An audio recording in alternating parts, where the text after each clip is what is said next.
Hello, welcome to CATEX TV. This is Frank Fortunato. This is a broadcast from Princeton, New Jersey. Today is Wednesday, July 27th, 2011. I wish it was 2001. There is still no debt ceiling resolution in the United States Congress. The plan that Congressman Boehner, the Speaker of the House, was going to introduce has now been rejected categorically by his conservative backbenchers. There's no plan coming from the House of Representatives. Senator Reid's plan has not yet been introduced, and the country continues to tick perilously toward defaulting on its debt on Tuesday. Boeing Aircraft has announced very good guidance for the balance of this year based on a tremendous uptick in orders. That's likely to rally the blue chip stocks today, even if the situation coming from Washington is fairly dire. Meanwhile, nothing as dire as compared to South Korea. Walls of mud have barreled down a hill, buried 10 college students sleeping at a camping trip. Flash floods submerged the streets and subway stations of the South Korean capital of Seoul. South Korea's capital, Seoul, is a very large city with about 9 million people in it. At least 32 people were killed in Seoul. This is South Korea's heaviest rains of the year. The students were engulfed by a landslide about 65 miles northeast of Seoul. Witnesses interviewed on TV said the landslide sounded like a massive explosion or a freight train. They described people screaming as buildings were carried away with them inside by rivers of mud. In southern Seoul, about 16 people died when mud crashed through homes at the foot of a mountain. In the subways, fast-moving mud waters filled the subway stations, indicating that,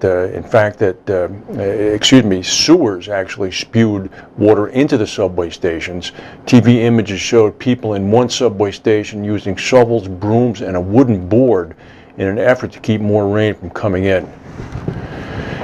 Well, you have to give credit to Frank Majors and down in Bermuda with Nephila Capital. Who's next? Probably the Vatican. The BBC now, the British Broadcasting Corporation, recently awarded a £76 million, or about $124 million mandate to Nephila Capital to invest in insurance-linked risk. Of course, joining the growing body of pension funds investing in the sector, the BBC is not making a huge bet with Frank Majors. The £72.2 million makes up about 0.8% of its overall assets.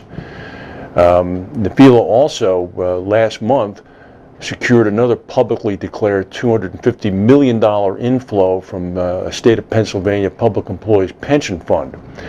Now, these are publicly announced inflows. We don't know who has non-publicly announced, but I can assume that it's a fairly big number.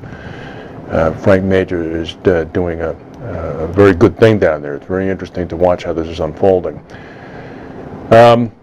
Here's another interesting thing. Hiscox has rolled out its U.S. direct online service to another 17 states in the U.S. The service, which Hiscox claims is the first direct online service specifically targeting the insurance needs of small businesses in the U.S. This would be Business Owners Protection, was launched in November of last year in 3 states, Arizona, California, and New York. It's based on the UK model, which has seen an annual growth increase of 200% each year. The business owner's policy is now offered in Arizona, California, Colorado, Connecticut, D.C., Georgia, Illinois, Indiana, Maryland, Massachusetts, Michigan, Minnesota, Missouri, New Jersey, New York, North Carolina, Ohio, Pennsylvania, Texas, and Wisconsin. No brokers. Very interesting. Very interesting move by Hiscox. And the people seem to like it. They're buying. And all the confusion going on in Washington with the competing debt ceiling plans and the budget cuts and the tax revenue raising measures and the tax loophole closing measures, Bermuda breathes a sigh of relief. The plan, often proposed by Congressman Richard Neal, also known as the Neal Plan, in an effort to stop foreign insurance companies from moving premiums paid by their U.S. customers offshore to places like Bermuda, has been left out of any of the competing budget plans.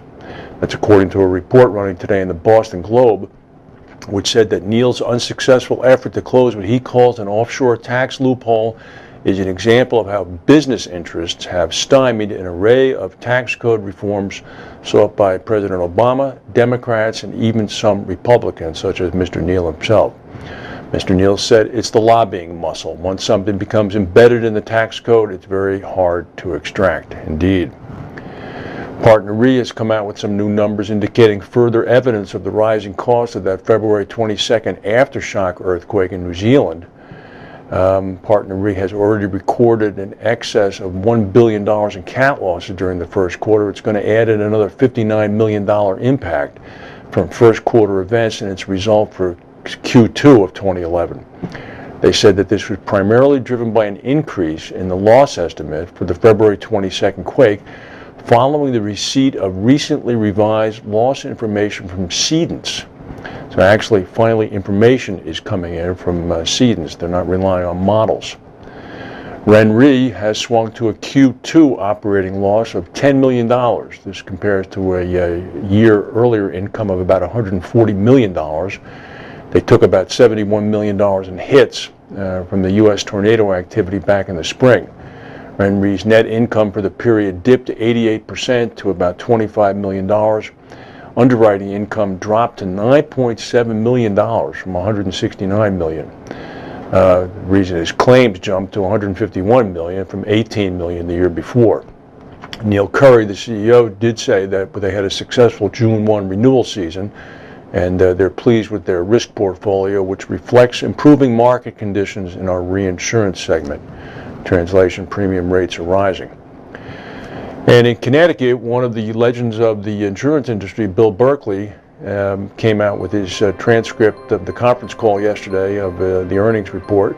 Berkley reported its highest quarterly combined ratio in almost a decade after cat losses during the 3 months to June 30th, 2011, trimmed $63 million off its bottom line.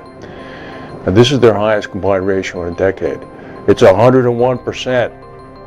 There are a lot of people who would take that as a positive and a low one in a decade. This is Berkley's second quarter 2011 combined ratio is the highest now since the final quarter of 2001, when the company reported a combined ratio of 112%, mainly coming from the September 11 terrorist attacks. Despite the impact of the cat losses in the past year or so, Berkley still managed to post a net profit of just over $83 million for the second quarter of 2011. This is down about $27 million from what he did a year ago, but it's still pretty darn good. Congratulations to Mr. Berkley. It's a very well-run company. Well, maybe the next time we'll talk to you, we'll have an update on the competing plans in Washington, but most likely we won't. If there's any breaking news, we'll come back and tell you. Thank you for watching, and we'll see you tomorrow.